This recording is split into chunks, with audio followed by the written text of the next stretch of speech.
Man, what a day. You nailed that one right. Oh, man. Some days, they're just great. And some days you feel like you're walking through the fire. All right. And that, Or you're on fire. well, a little bit of both. Yes. All right. We're going to try a new segment today. It's called I Force Richie to Watch a Video. And then Richie gets to comment as to what his thoughts are on it. This video comes to us from TikTok. And it's one of those like AI videos. But I feel like it's a good way to tie into our topic today. So I'm going to let you watch it for the first time. I've already seen it. Okay. But I just want to see what your thoughts are. Okay. King the Lord, prepare your heart. Because when you turn your face toward Jesus, you are not stepping into a life free of hardship. You are stepping into a battlefield. You are entering the fire, not to be burned, but to be refined. The moment you cry out to God, the enemy hears it too. And he will come. He will tempt you.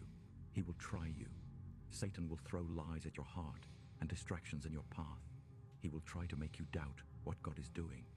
And yes, the Lord may allow it to a certain degree. But don't be afraid. Don't mistake the storm for God's absence. Coming to Jesus is not a promise of smooth waters. It is not a guarantee that all your problems will vanish overnight.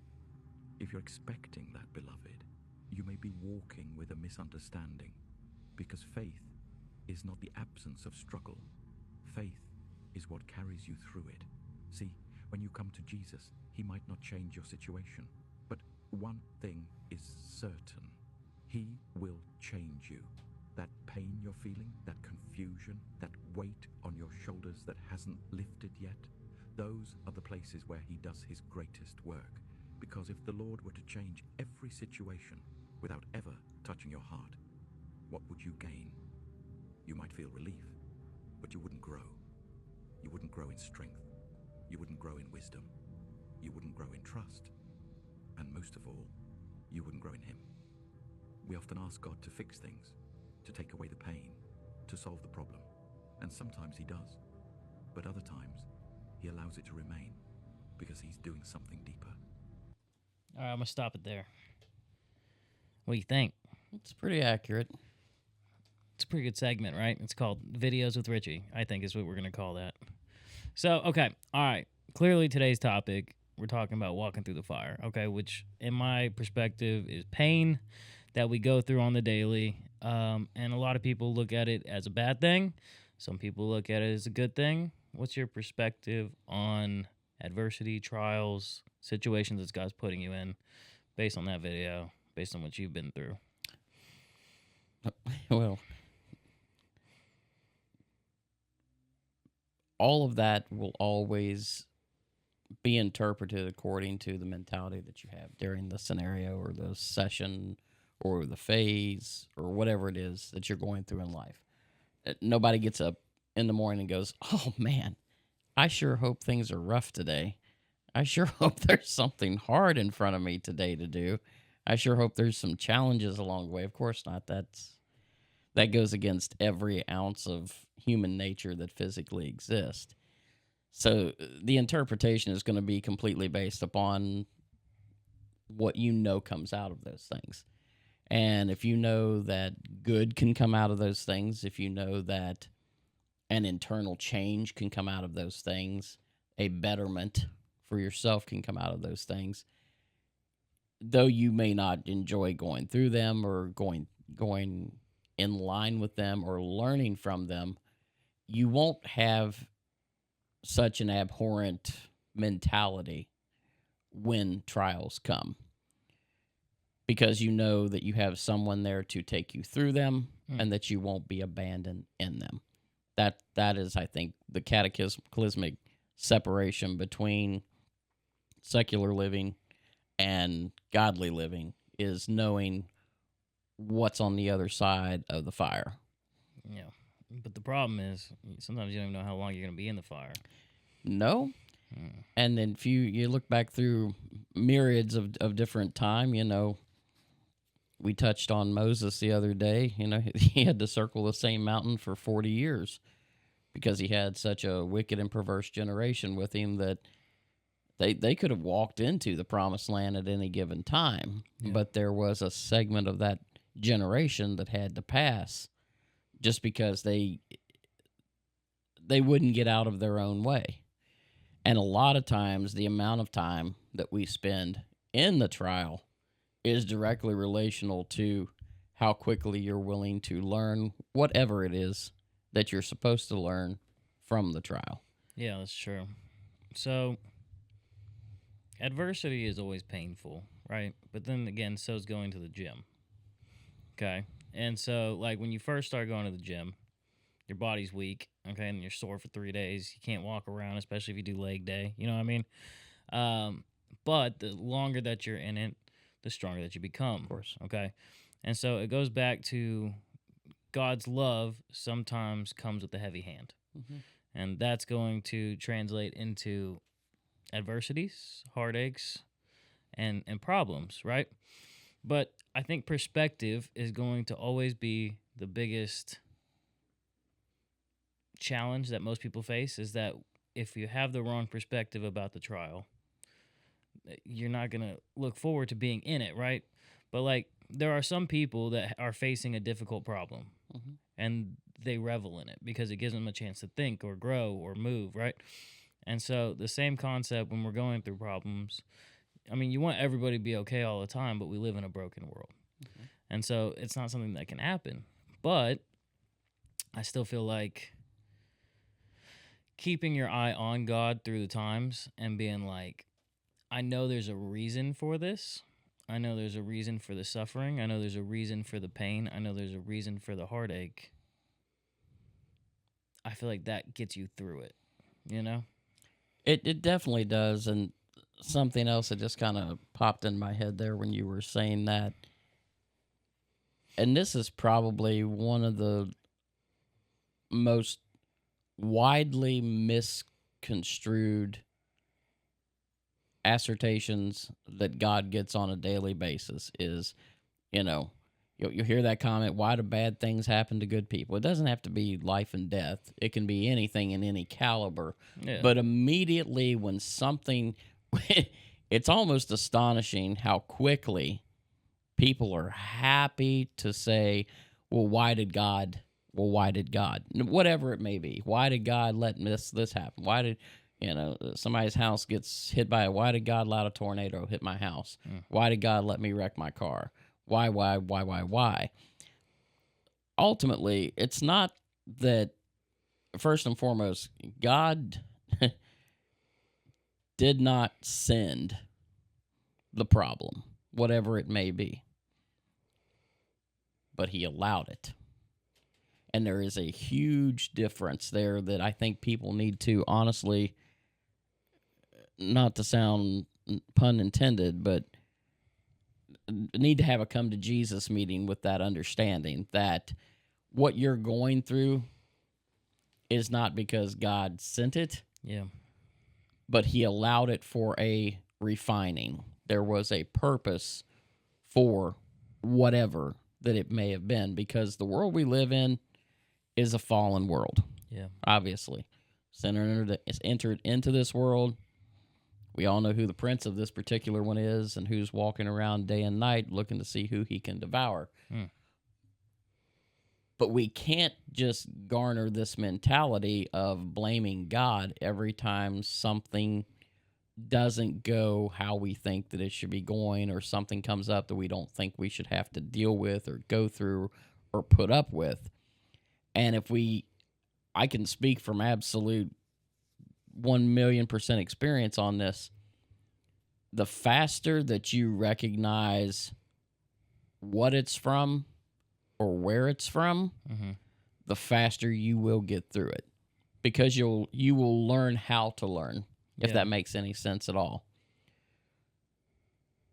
When you face adversity, instead of, the whole fold up, go sit in a corner and cry myself to sleep mentality until it just passes and goes away, if you look and see, what is this particular thing that I'm going through trying to teach me?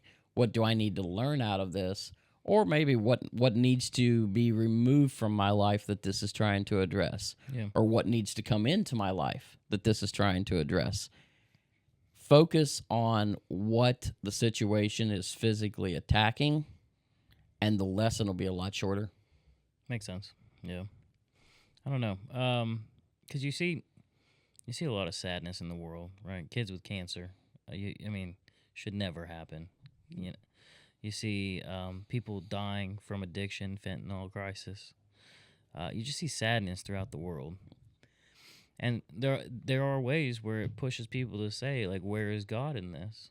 Mm-hmm. But I don't know. Sometimes you see those kids and they say, well, God chose me for a reason, you know? And, like, there's, like, this Mm-hmm. beauty in it. There's beauty in the suffering that I see. And as much as we don't want to go through those problems and we ask God, hey, can you please take this away from me? I mean, Jesus asked to take a cup, you know? Mm-hmm. But, you know, like, hey, can you take this away from me? Sometimes the blessing is in the suffering. It can be. Yeah. And, like, it forces you to lean to God, right? If the problems weren't there, you'd be like, oh, I'm good all the time. Why do I need God? Yeah, because very seldom are you going to desperately seek him when everything's just coasting along and life is a bed of roses and everything's working according to Hoyle and Yeah. it's going exactly like you want it to. It doesn't shake any of the foundation, so you don't feel a need to ever repair or mend anything. Yeah. But when you're going through problems, when you're going through trials, it gives you a reason to reach out to him, which helps build your faith, right? Like, if I'm going through something, I'm reaching out to God. And then after the problem's over and I'm still reaching out to God, now I've learned how communication with God works. Same thing happens. I mean, you went through a fire. You care to elaborate on that at all? Sure. So, obviously not something that a whole lot of 9-year-olds can pen as having under their belt, but for those who know me that see this podcast, this is an old repeat, but for those who don't, at 9 years of age, day after I got out of school for summer break for third grade, the property we live on, we were cleaning off embankment here by the house, had a lot of just undergrowth and brush and just stuff that needed to be cut down, gotten rid of, just tons of weeds, just overgrown. Mm-hmm. And we cut it all down and got it all piled up, getting ready to burn it, and put gas on it. Normally this would never be a problem, but the phone rang. And this was a very unusual, it was May the 21st, and typically around here in May, we don't have really hot weather. It's just kind of starting to slowly get into the 70s, but this particular day, it's very easy to remember this one. It was about 90 degrees, which is insufferably hot from here, and the humidity was just through the roof. So the phone rang, and we went to answer the phone, and it sat for probably close to 30 minutes. And the problem with that is, as it sat there with that ungodly high humidity, the vapors from the gas just slowly started to spread out across the yard. Not something anybody was thinking. It never crossed anybody's mind, something like that occurring. We've used gas, diesel, whatever to burn stuff my whole life, and normally you put it on, light it, walk away, it's fine. We went back to set fire to it. I got maybe 15 feet away from it at the very most, and those fumes just exploded. Literally, it was just a gigantic wall of heat. The doctors and Shriners estimated it to be probably in the vicinity of 12 to 1,500 degrees, instantaneous, less than probably if a person could measure it, half a second of, chaos. But being as hot a day as it was, I was outside. All I had on was just shorts that came to my knees and tennis shoes. I didn't have a shirt on. We're out here in the country. That's pretty normal out here. So the wall of basically heat that detonated just back, and instant third-degree burns and second-degree burns, totaling 83% of my body. So not a pleasant day. Definitely not a good way to start spring break, because the next 3 months consecutively, minus like 2 weeks out of the whole summer, I spent at Shriners getting treatment, skin grafts, all that jazz. Not exactly a fun time, to say the very least, but something that could very easily have killed me. And even in the midst of tragedy, a myriad of things that could have happened that didn't. Granted, there's not a whole lot here to mess up because this is kind of like a construction job gone horribly wrong to begin with. But from that explosion alone, there was no burns to my face. I looked like I had a really good sunburn, just red.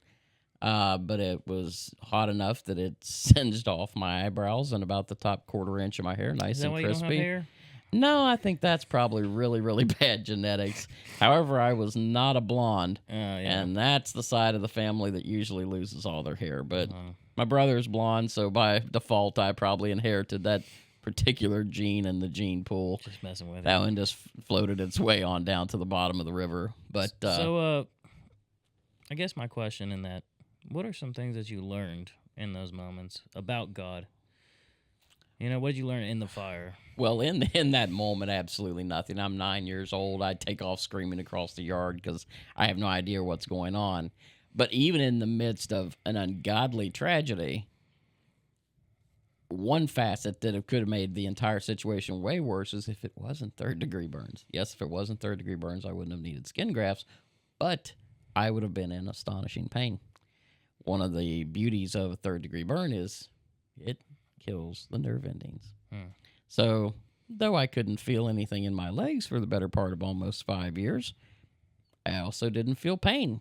It's a rather mortifying concept when you're 9 years old and you take off across the yard and you stop at the steps to go into your house and you look down and you have literally just shards of skin hanging like someone's peeling a potato.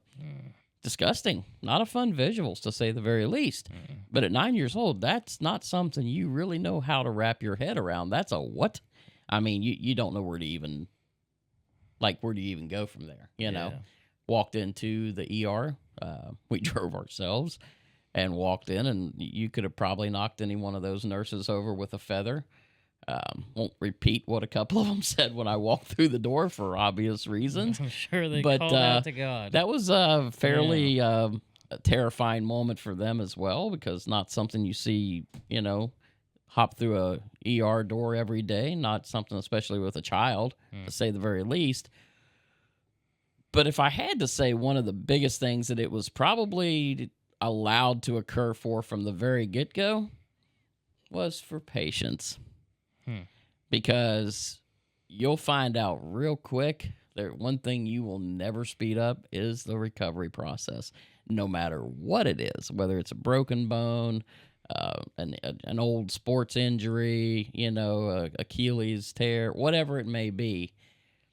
The physical body and the limitations thereof are something that every one of us have to acknowledge, especially the older that we get. Yeah, There's a lot of things at 44 I can't do that I could do at 34 or at 24 or at 14.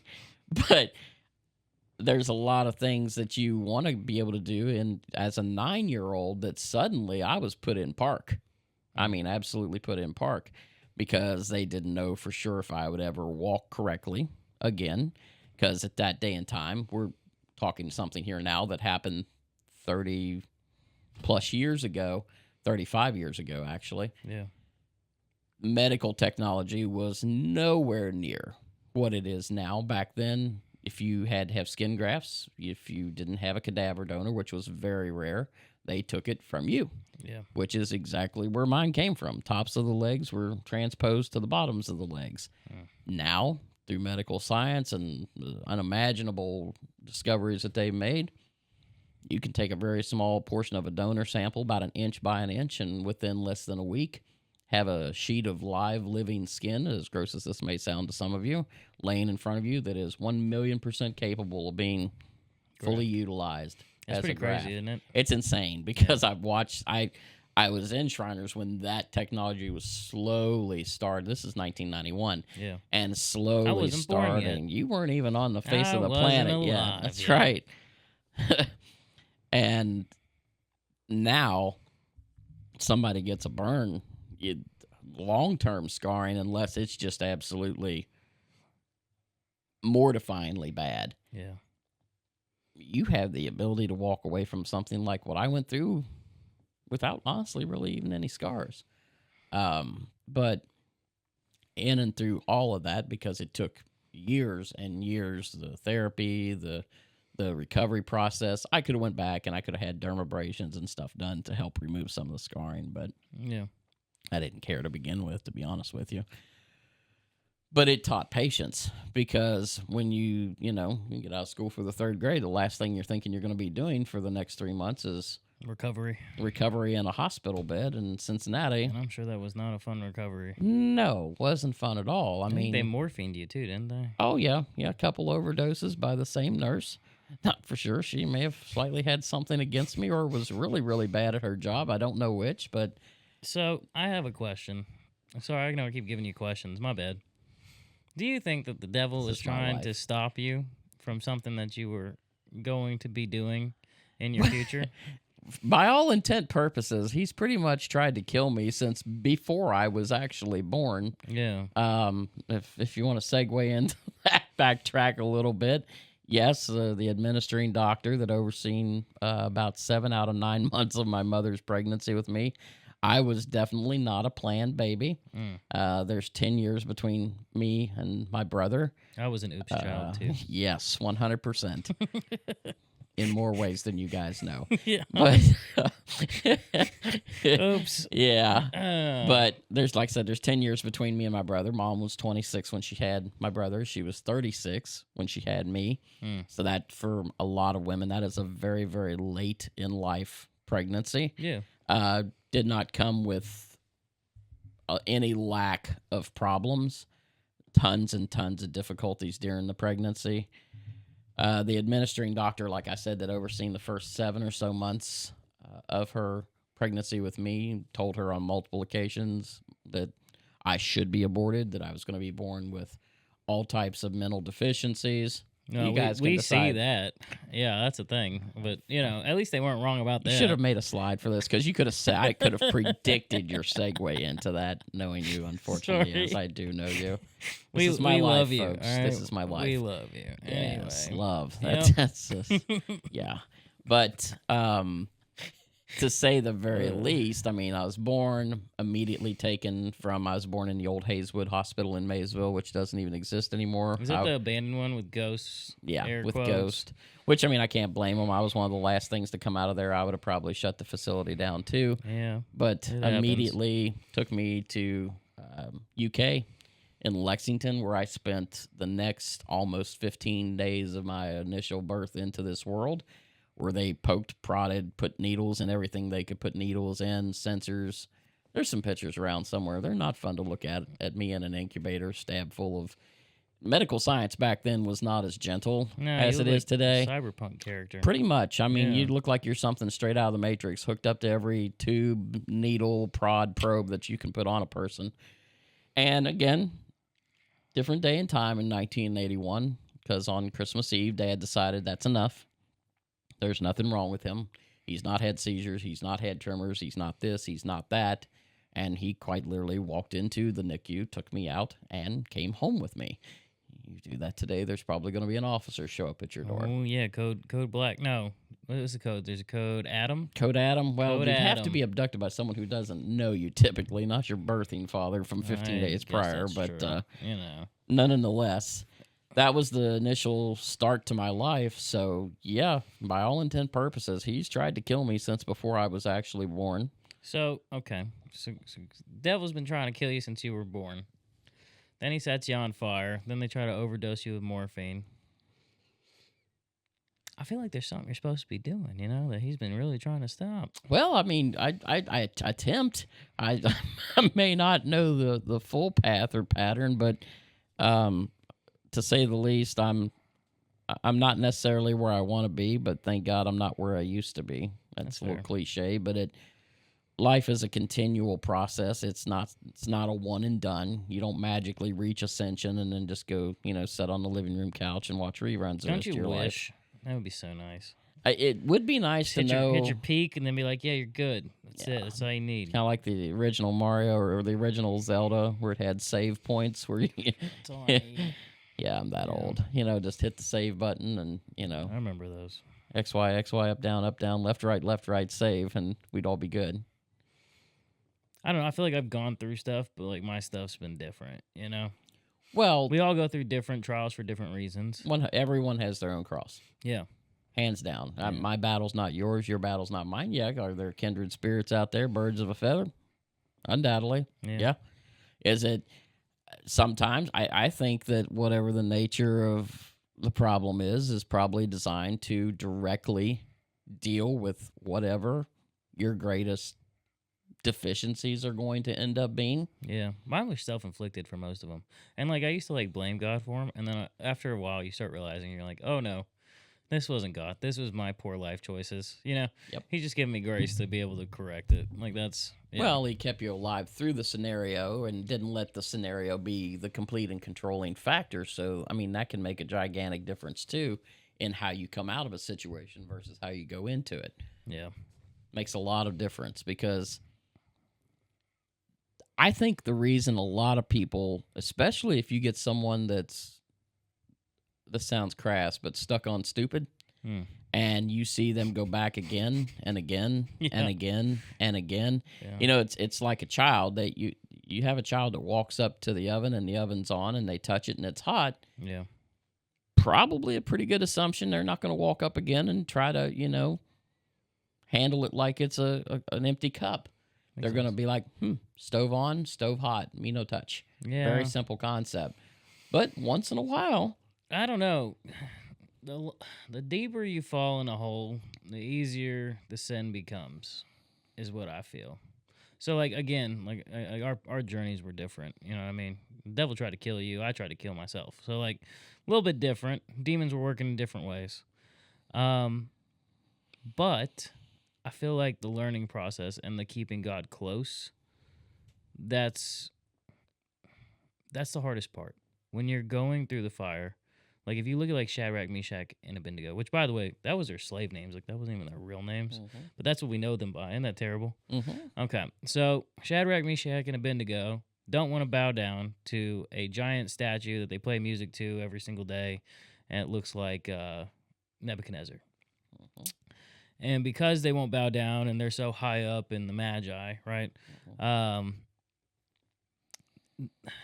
Word starts getting around, and so the king calls them. And he's like, "Hey, like I'm gonna give you the last chance. Like, go ahead and bow down."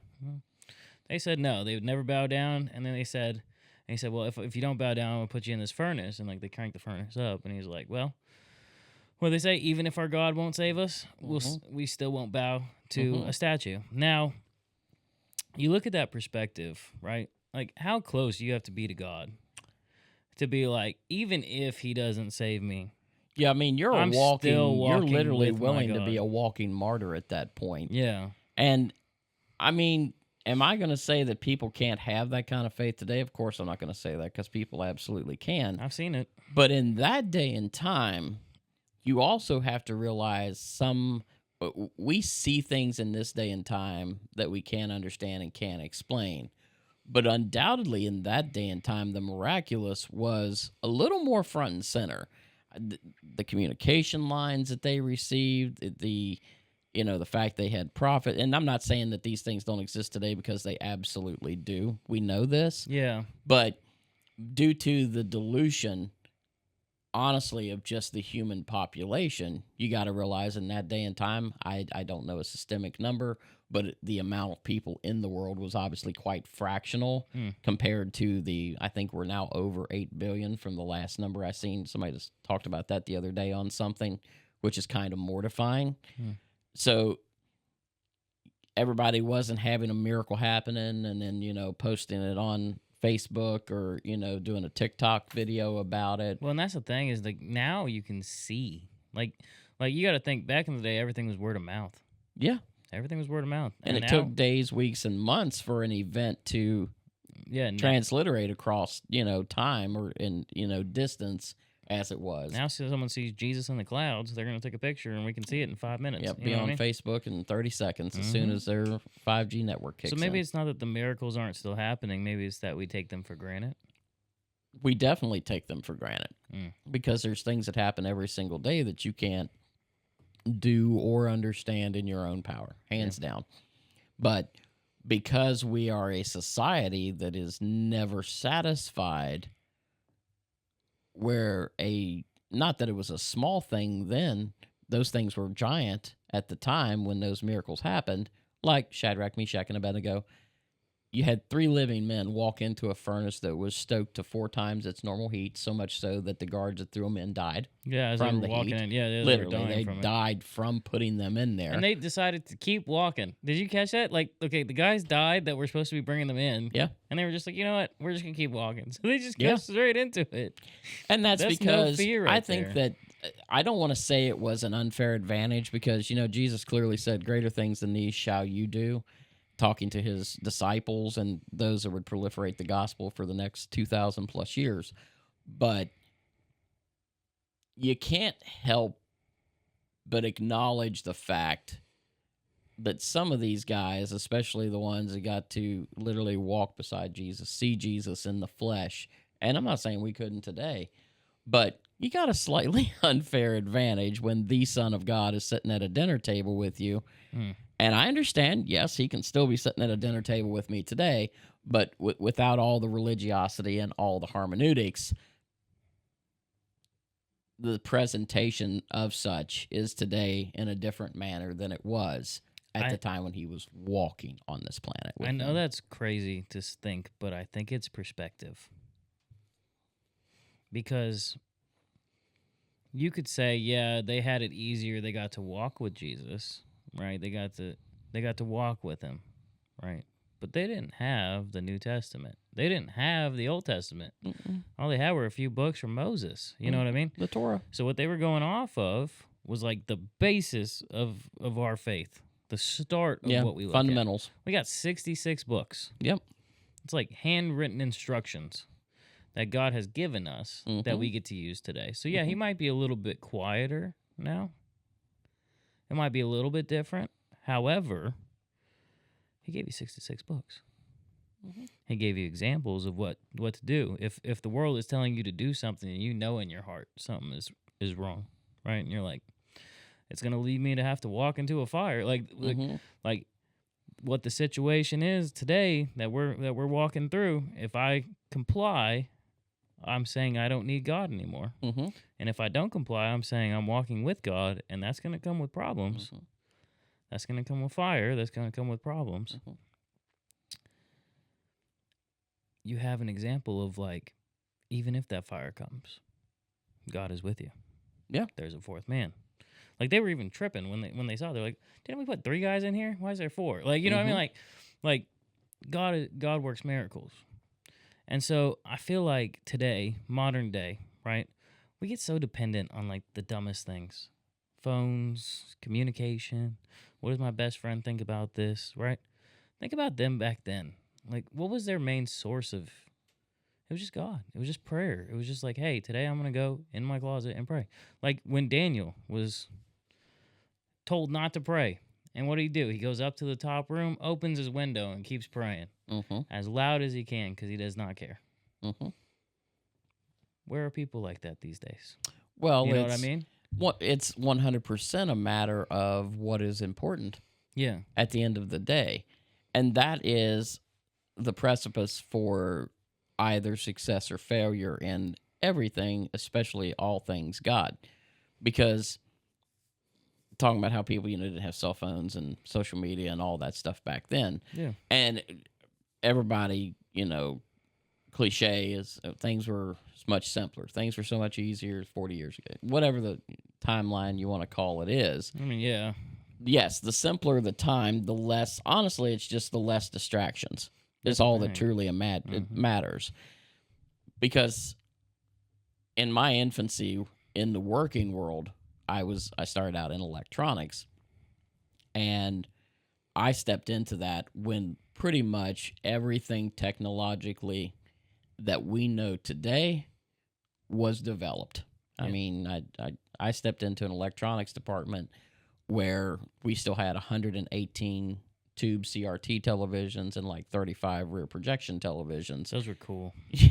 Those were widow makers. RGB. They were absolutely enough to throw the back out of a good man. I had to move a least. couple of those for people, and I will never do that again. No, 36-inch tube TVs were definitely widow makers, and now it's 100-inch TVs. Yeah, and they weigh a third of what those did. Yeah. But with all that, I say all that because over the course of less than about a 3 to 4 year span of time, everything technologically that we in the known world today was used to pretty much morphed into a totally different form of existence. Prior to 1995, homes did not have internet in them. You couldn't keep music in your pocket. You couldn't carry music in your pocket. You didn't have a phone to pick up and call someone from wherever in the world you wanted to humanly be. You couldn't watch movies in your hand. Couldn't watch movies. I couldn't see what was going on in Iran at the click of a button. Yeah. I couldn't go on the Snap Mat and just look and see what people were doing across the world. Yeah, literally. People just openly broadcasting whatever's occurring in their life 24/7, 365. Yeah, it makes a difference. You know, just the stuff that's in this studio alone. This would have been a figment of some other than these. This is one of the few things that did exist in that day of time. Microphone's been around for a very long time. Radio killed the video star. The technology that's physically being used in this room today would have been an absolute pipe dream. Yeah. 25 years ago, hands down. But with all of that advancement, with all that creation, with all of those things be put in our life to sustain another entity of whatever it is that they're designed and created to physically do, comes a burden in reality. Because now something happens on the other side of the world, everyone knows about it in a matter of seconds. Oh, I have no trouble at all remembering Operation Desert Storm. Ironically enough, 1991 as well. 1991 was not a good year. I'm just going to go ahead and put that one on the table. My sister was born. So that was a good year. Anyway. Lion King came out, bro. No, that was 93. Was it 93? I mean, that was a good sad year. That I know that. I'm trying to say some good things. Literally, for the first time in history, you had a war 6,000 miles around the planet that was literally this is not even a joke, as soon as the evening news would go off at 7 or 7:30, from then until the nightly news came on, which at that time was at 11 o'clock, it was literal 24/7 airing of all the strikes that were happening at that time in Turkey, Why did they Baghdad, think that people would want to watch Kuwait. I don't know if it was because it was just so revolutionary that we had the ability to broadcast something like that. It was like the first live stream. It was literally like the first live stream. Not exactly probably what I'd have made my feature creature, but nonetheless, for media, Logan Paul or something. It was a very big event. Just kidding, Logan. You know. Anyway. But the ability to see the hardships, to feel the hardships, to know things that are going on is all part of what has grown to dull the human experience. I think that it has amplified. We hear so much from everyone. We know about everybody's emotions. We know what everybody is thinking all the time. There's so much noise in the world that it causes us to not have our own thoughts. It blocks us from peace sometimes. Like, we're too busy doom scrolling TikTok in the middle of the night to be able to pay attention to God or just have that quiet time. 100%. And this is something that obviously in that day and a time, if you had a biblical plague, eventually everybody got to know about that. Yeah. But it dulls the human receptors of what things should truly reach out and grab our attention versus the things that we shouldn't give a lot of attention to.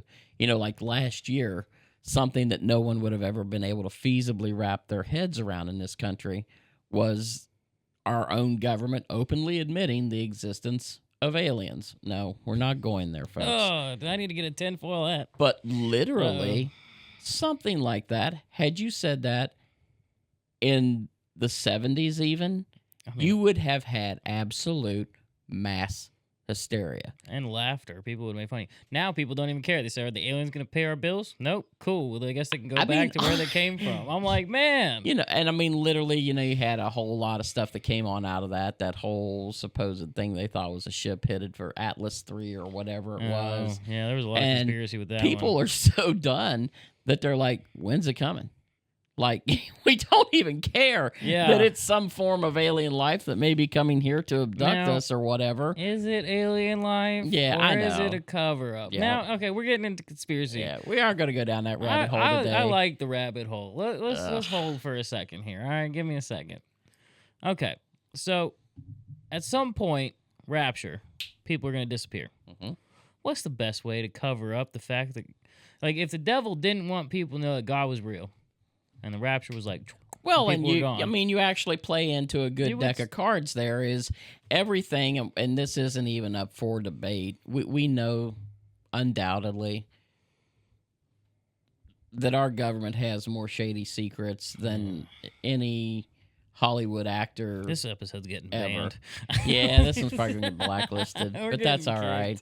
That's But all right. in all sincerity, yes. Will they proliferate things to try to preemptively cover up something that's going to happen in this world? Of course.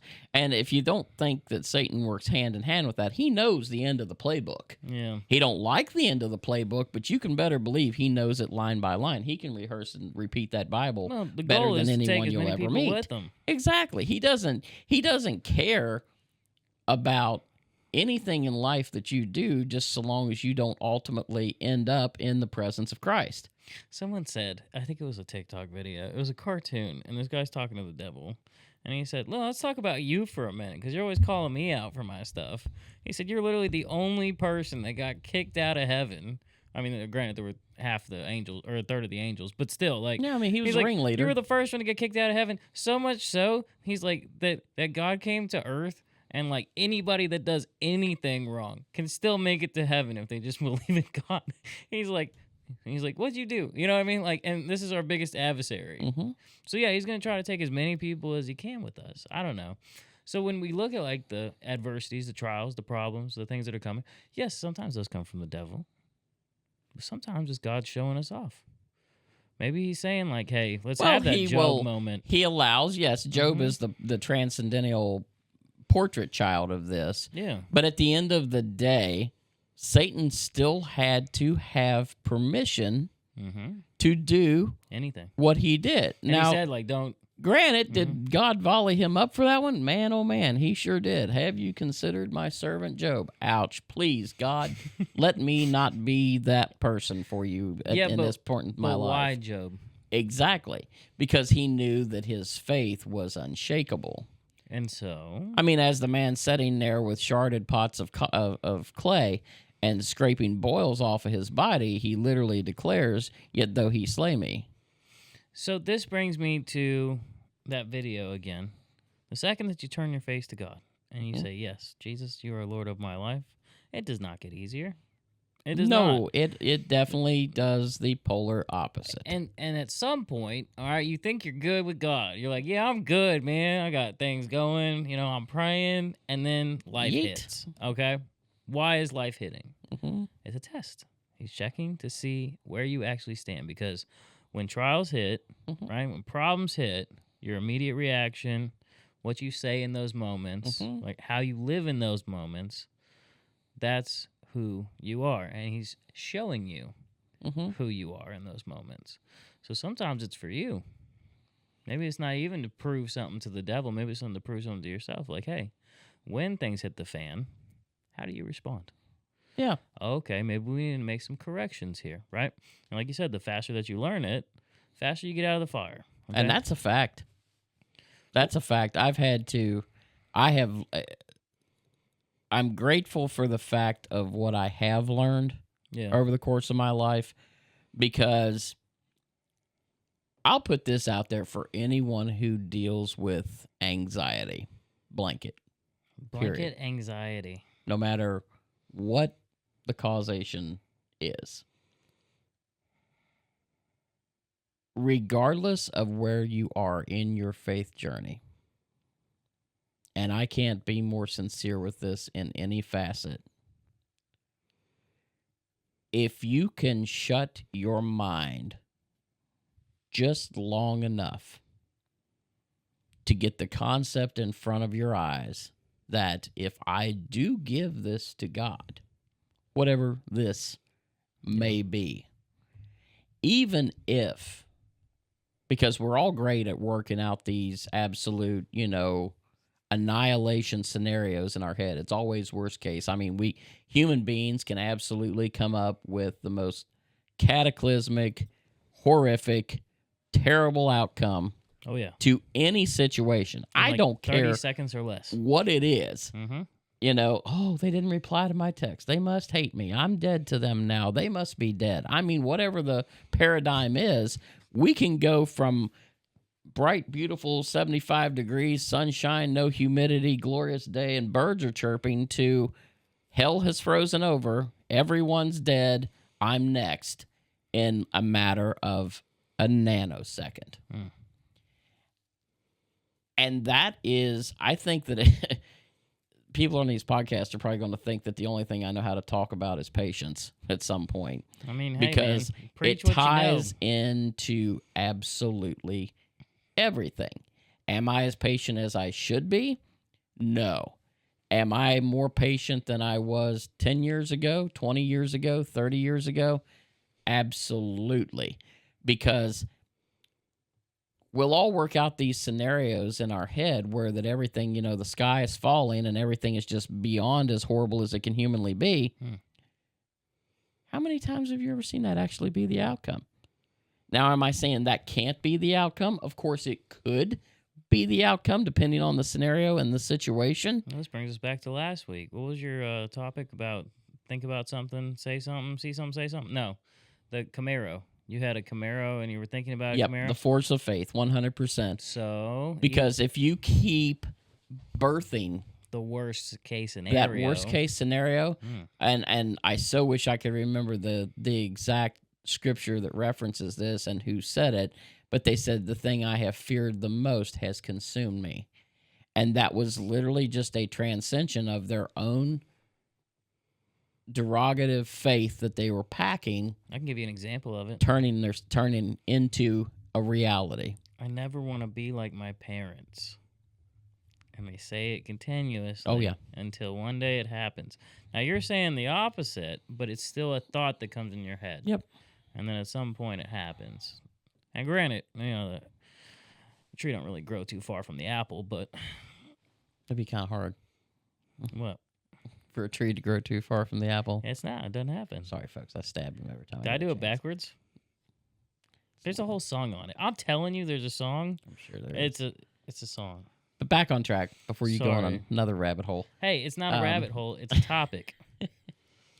But literally, for those who deal with the anxiety factor, the best thing that you can humanly do for yourself is to stop thinking you know the given outcome for every situation that is in your life. Because I guarantee you, if you had the ability to see over the next 50 years of your life and write down everything you were ever going to go through, your predictability and knowing what was going to be the outcome of any of those given situations, you probably wouldn't even hit 0.5%. No, also, and if you knew about all the problems you were going to face, you wouldn't want to walk through it. Well, no, of course not. No, you'd ask God to take it away from you. Mm-hmm. Yeah, if Jesus didn't want to go to the cross, which, don't get me wrong, he did it, but he wasn't exactly looking I wouldn't have said he forward was to it. singing rainbows and sunshine out of that. No, it wasn't exactly something that he wanted on his to-do list. No, but it was a necessary need. Yeah. Now, there goes... you want to do another segment of Richie's videos? Because I got one for you if you want to check it out real quick. Give me a second. I got to pull it up, all right? I got to figure out how to do it. And then what? Oh, this Lord, No, this one. if I cannot die, then help me to live. I've gone on for so long, stuck in this endless cycle, so focused on death, that I've forgotten how to live, Lord. I've only dreamt about dying in your arms, to sacrifice everything give up everything and give up my life for you and for those that I love. Because to be a martyr is a guaranteed way of getting to be with you. And yet, you do not grant me this death. Or at least not yet. And I wonder why it is that, especially us men, we're so focused on this dying that we stop living. You know, you said that there is no greater love than this, that a man should lay down his life for his friends. And that's exactly what you did. But what I've forgotten is that the first 30 years of your life, you spent growing in the quiet, without any praise, without any recognition, just simple and humble work, growing in wisdom, in strength, in courage, to eventually do all that you did in only a span of 3 short years, preaching about God's will, repenting of sins, that you are the Savior, so that we might be free. All right. So I feel like, and that hit for me, and let me explain why. When you start following God, okay, and especially, I don't know if it is just men or if there are women in the same concept, but you look at like people like Paul, who kept saying they were ready to die. They're ready to die, but like he said, it's better for you that I'm not dead yet. And he's talking to like the people that are with him. But we do have this thought of like we have to die to ourselves, okay? But that doesn't mean that we have to die physically. We stop living. We quit living for self. We quit living for self, but we quit living in general. There are times where like I feel like, and it just happens where I'm supposed to be caring for these people or the people that are in my life. And I feel like I've been so shut down because I'm just waiting for the day that I die. Because I just want to be with God. But he put me here for a time such as this, to be able to share the gospel, to reach, to reflect his light, which means I still have to live, but I have to live with the Spirit. And so it's a tough balance. And then on top of that, you got fires being thrown at you. You got problems coming. You got responsibilities as an adult getting heavier and heavier. I mean, I need an adultier adult sometimes, you know? Suffering from addiction, loss of family members, there's death, and it's like, it's so brutal. The world is so brutal that you want to tap out sometimes. You wish that, like, the martyring could happen so you could just be with God. So I think he's right. Sometimes we have to pray for God to show us how to live again. Because sometimes I look back at like who I used to be. And like there was bad in me, but there was still light. There was still joy that came from like having a random interaction with someone at like Burger King or Wendy's, right? There was joy waking up and going to work. There was joy even though there was pain. And I felt like the further I was going into my faith, the harder it became to want to live. The only detriment to that, and I'll put that out there before. Well, yeah, I'm not trying to say I'm suicidal. My bad. I should probably throw that out there. But He like, likes you know to what I mean? eat too much, folks. Don't worry. Nah, I'm just saying. Like there's a thought to it. But the devil, again, Give him a lot of credit. well, give it where it's due, because he's not a rookie at his own sport. That's true. Hands down.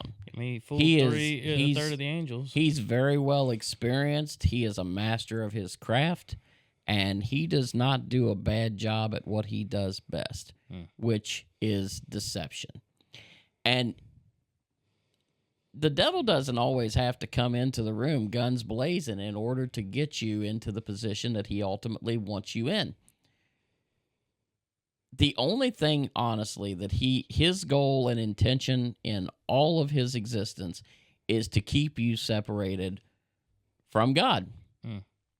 Now, whether that's influencing you to live life in the worst way that he can humanly have you live it, or Live it as a shell. if it is to have you living as a shell, depressed in your house, non-functional in society, going through the motions until the last breath goes out of you. He does not care what facet that he uses. That he has nothing new to use. Yeah. So he's always stuck on repeat. And that's all it is. If you take everything that he does, you'll find that there's only about 5 or 6 big key methods that he uses. Anxiety is one. Depression is one. Anger is one. Confusion is one. Deception is one. If he can keep you stupid, he doesn't have to worry about you getting smart. Yeah, that's where godly wisdom comes in. If he can keep you worried, he doesn't have to worry about you being focused. That's where godly peace comes in. If he can keep you depressed, he doesn't have to worry about you trying to live for more. That's where the spirit of joy comes in.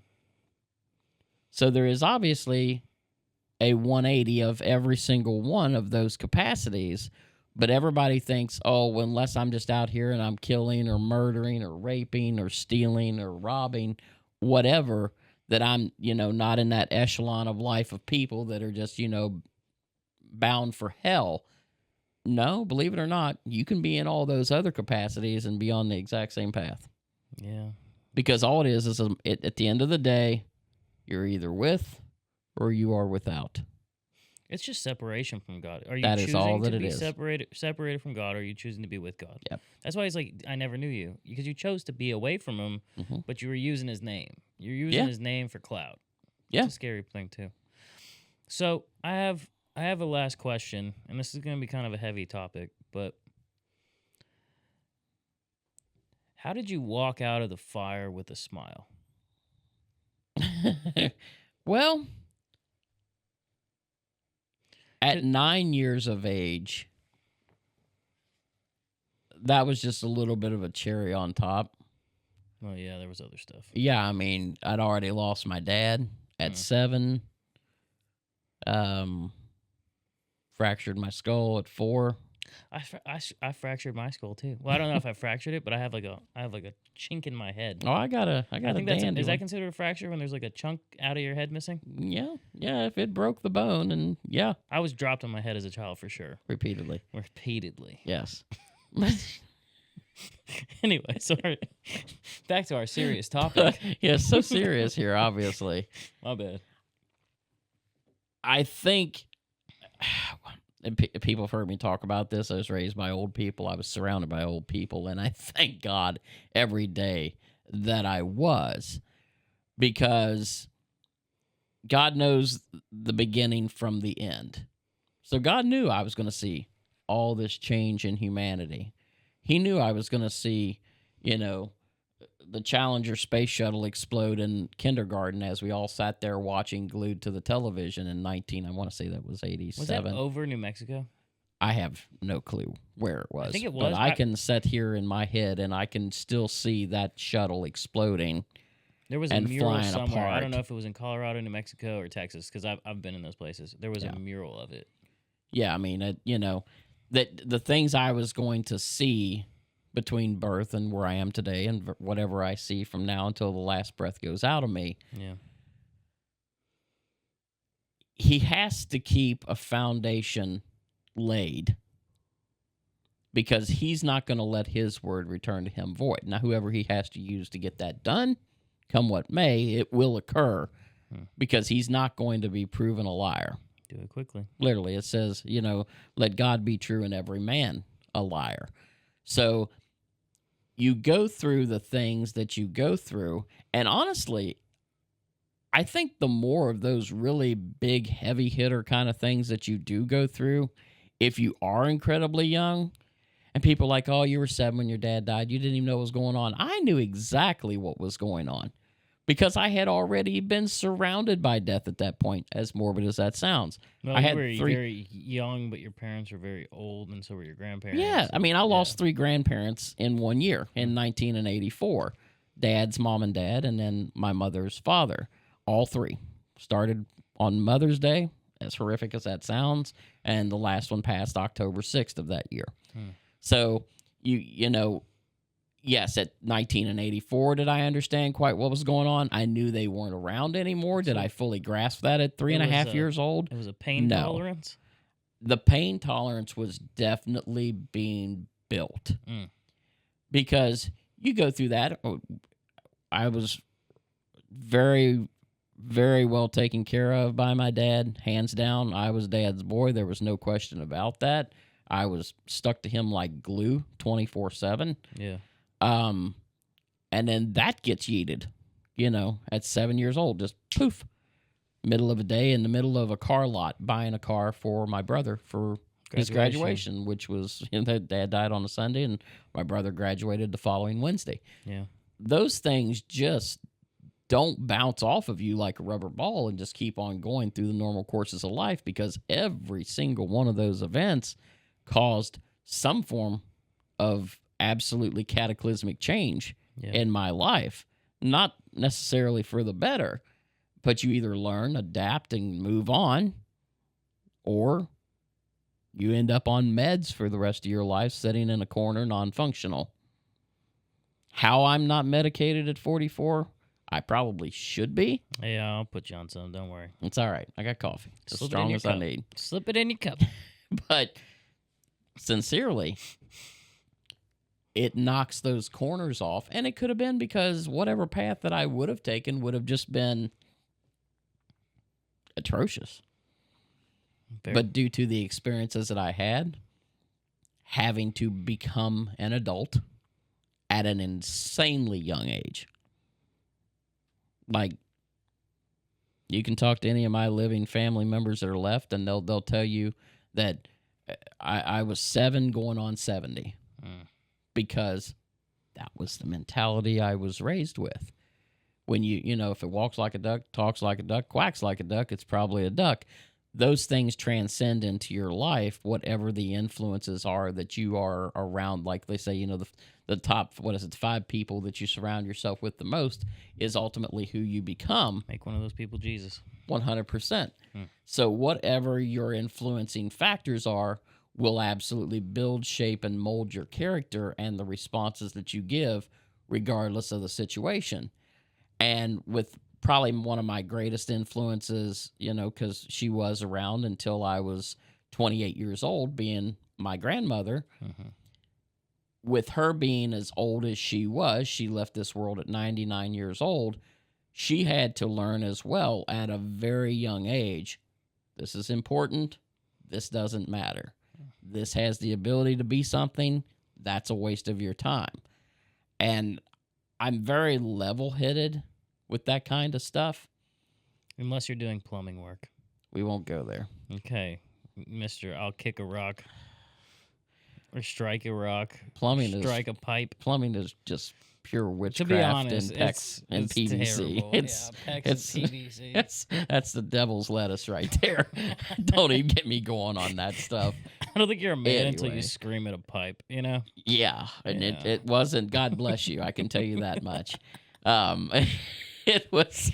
Oh, man. But you absolutely are grounded in what you were taught and what you've seen function, because you the other thing that's probably a little bit different versus now when people are being raised, if my dad told me something or my granny told me something, I did not question it.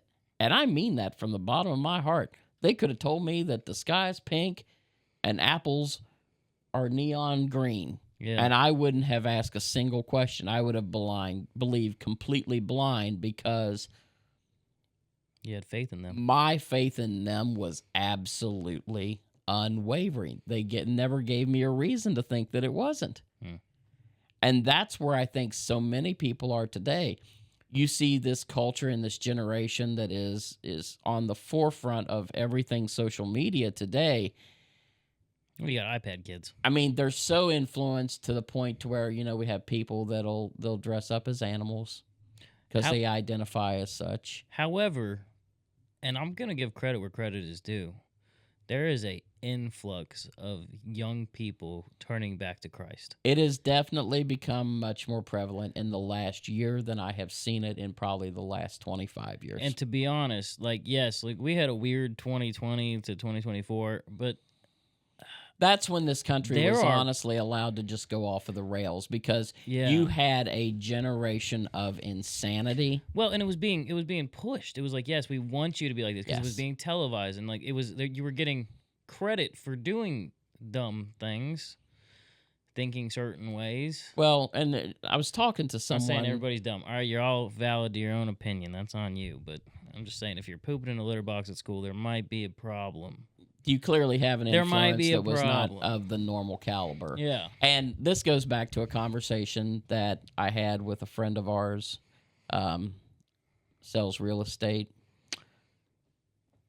We went to dinner one day and was just talking, and I said to her, and I didn't really try to craft this statement, it come out very naturally, and I said, people who did not receive the right attention as a child will always seek the wrong attention as an adult. Well, yes. And whether that is a 15-year-old adult, a 25-year-old adult, or a 65-year-old adult, if the foundations that brought you into this world were not of a sound mind and of a sound body, rooted in Christ, knowing right from wrong, teaching you right from wrong, Yeah. and holding you accountable for right from wrong, I, who was, cannot sit here and be caught off guard when you see the insanity that is in the world today and someone hops on a microphone in front of a camera on a newscast or whatever the event may be, and they look like a talking road flare saying things that have absolutely about as much logic and sense as a 3-month-old baby's jabbering. Well, yeah, it's a weird world. You have good and you have crazy, but the crazy gets amplified. Of course. Like, okay, so let me give you, when I was a kid, right, I remember in school people were like, oh, never go to Mexico. You know, there's cartels everywhere. Mhm. Yeah, but like, have you ever been to Mexico? Nope. Beautiful place. The people there are amazing. The things that are getting amplified and pushed over to the U.S. are being amplified in like a small scenario that's being like outshoved. Granted, yes, the cartel is there and there's some crazy stuff going on, but 90% of the people there are amazing. The love, the food, the people are great. Mhm. Now, same thing that's happening in the U.S. Maybe it's not as crazy as we think it is. Maybe we're looking at the TV and they are replaying and picking and choosing what they're showing people because they want people to think that there's more of them than there is of us. Yep.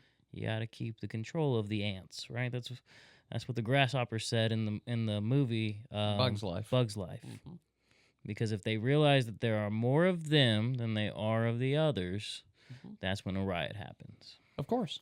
And the devil, he is that loud, flashing, obnoxious, annoying, attention-seeking beacon of light Yeah. that never turns off. Because again, and it goes right back to one of the things we talked on a minute ago, distraction. Yeah. Because all he has to do is make noise. And whatever you are tuned in to hearing Mm-hmm. is going to be where my grandmother would have told you the best thing you can do in the evening is turn the TV off because there's not a single thing that you're going to see on it that's going to do you an ounce of good. Yeah. And I remember questioning her on that one time. I don't know what we were watching or whatever. And I mean, she watched full spectrum of anything you could humanly imagine on TV. Yeah. So my question was valid because there were those in the family that lived and died by the 5 o'clock news. Mm. You've been around me long enough to know. How much news do I watch? I don't know. If it's on, it's on. If it's not, it's not, you know? Yeah. Zero. I mean, maybe once in a while we'll turn on Gutfield because he's got a one-liner, but that's, you know.